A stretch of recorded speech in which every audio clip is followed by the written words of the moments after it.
வணக்கம். குழந்தைங்களுக்கு வந்து இப்போ ஸ்நாக்ஸ் கொடுத்து அனுப்புறோம் ஸ்கூலுக்குன்னு வச்சுங்களேன்.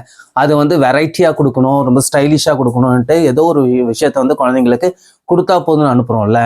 அப்படி ஒரு விஷயத்த வந்து பண்ணவே பண்ணாதீங்க. குழந்தைங்களுக்கு நம்மளுக்கு ஹெல்த்தி ஃபுட்டாக கொடுங்க. நிறைய வந்து நம்ம பாரம்பரிய உணவுல நிறைய ஹெல்த்தி ஃபுட் இருக்குங்க.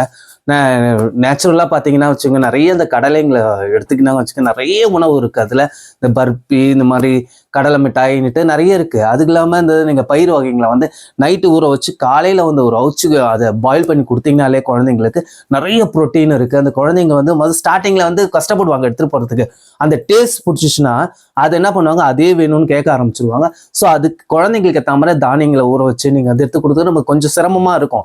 ஆனால் அது ஹெல்த்தி ஃபுட்டாக கொடுங்க, குழந்தைங்க விரும்பி சாப்பிடுவாங்க. ஆனால் நம்ம என்ன பண்ணுறோம், அதுக்கெல்லாம் கஷ்டப்பட்டு ரெடிமேடாக என்ன கிடைக்குதோ அதை வாங்கி ஹெல்த் ட்ரிங்க்னு கொடுக்குறோம். ஸோ அதை விட நீங்கள் இதை கொடுங்க.